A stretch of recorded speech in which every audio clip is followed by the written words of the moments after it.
and the beers in the air.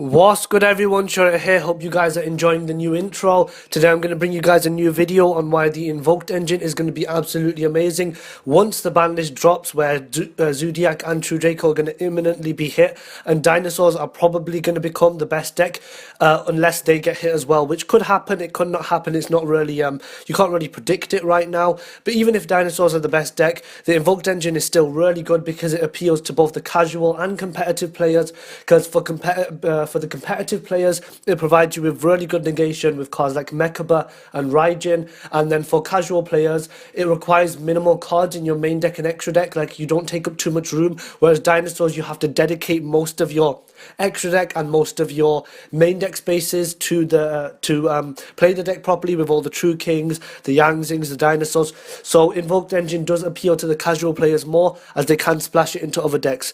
So first of all, the Invoked engine, in comparison to engines like Zodiac and True Draco with 3 copies of Dragonic Diagram, and Zodiac with 3 copies of Zodiac Barrage, they were very expensive, but the Invoked engine is relatively cheap. All you need is about 2 invocations, a couple Mechabas, or maybe 3 Mechabas if you're going for it like that, maybe 1-2 Raijins, and then a couple of the other monsters. They're pretty cheap. Then the Alistars and obviously the Meltdowns. It's about it's in between like the $60 to $100 region, depending on how you get them, where you get them from. Obviously, talking for Americans here, I'm pretty sure in Europe and the UK it is kind of cheaper.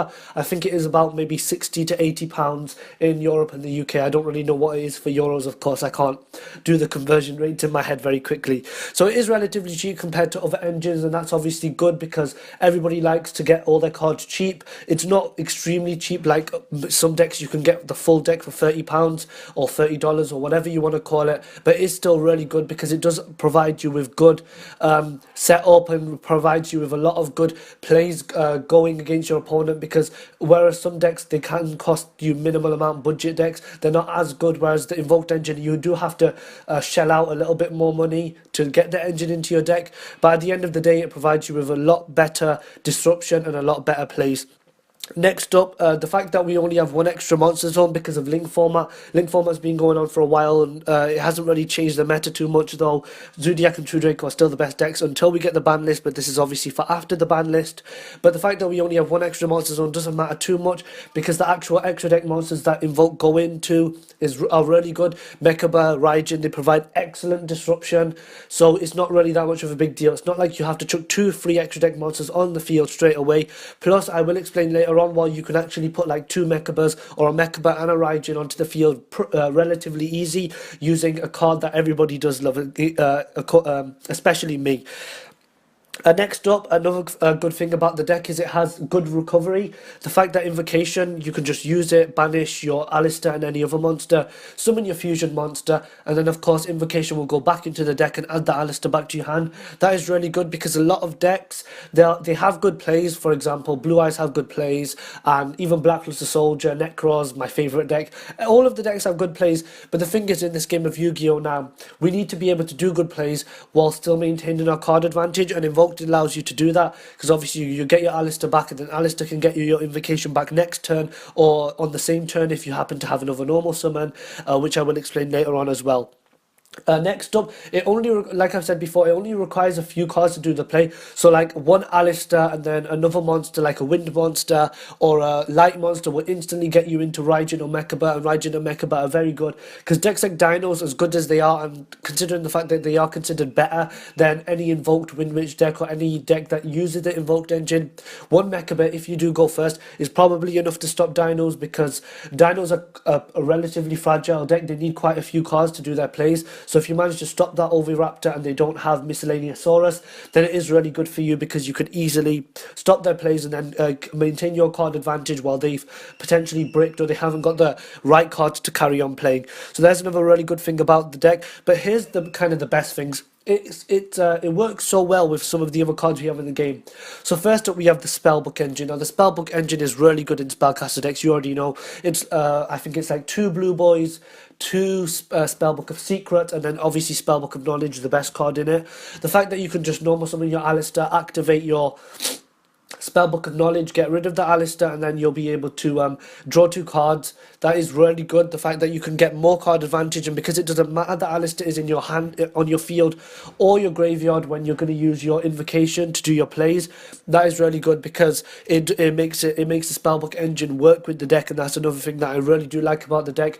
The fact that it works well with the Spellbook engine, because that does allow you to maintain your card advantage, draw into a few trap cards like your strikes or even your D barriers, even though D barrier isn't as prominent in the meta as it is going to be compared to last format when 3D barrier had to go in everything because Zodiac was so strong. Zodiac will be gone by this ban list. Anybody who thinks Zodiac will survive, guys, I'm sorry. Even if you guys like that deck, if you guys hate that deck, or if you guys don't want it around, it is definitely going to get hit. There is no denying it. It's been too strong. So and then here's the best one. It works so well with the Brilliant engine, and you're probably thinking, how does that work? Well, let me explain it to you. So you open up with an Alistair and a Brilliant Fusion. So you activate your Brilliant Fusion. You'll send, of course, your Garnet and your Trick Clown to the graveyard to summon your Seraphi Knight.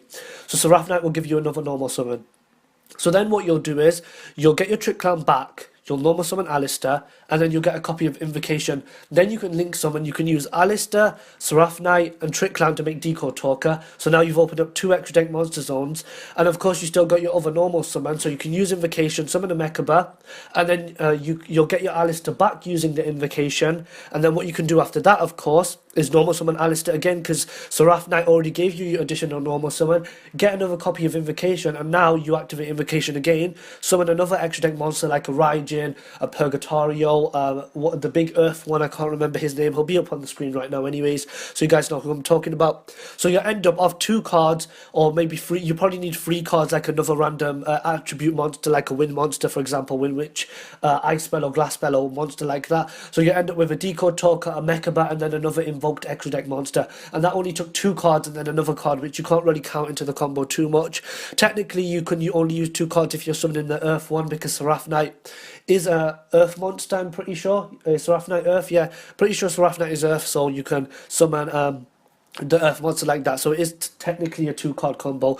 So the fact that you can do that, and you only need a few cards to do that, whereas in other decks for link summoning, for example Cyburst, they need to literally use their whole hand to get like 2 link monsters on the field, because obviously they don't gain as much advantage as Invoked. So I find that really good that you can be able to do them plays and everything like that, because a Link monster plus a Mechaba plus another Invoked extra deck monster is really strong. So you guys can tell me down in the comment section what you think about the Invoke engine personally. I really love it in many decks. For example, Lightsworn. Back a couple formats ago, I played Invoked Lightsworn. That was like the only deck I would play all the time on YGO Pro when Grass was back at 3, and it was really strong. You could go into double mecha, but even though we've only got 1 extra deck monster zone, it's still good. I hope you guys enjoyed the video. Please do, as I said, tell me your thoughts down below if I missed anything out. If you enjoyed the video, please hit the like button, all that stuff. This has been Shurit. Peace.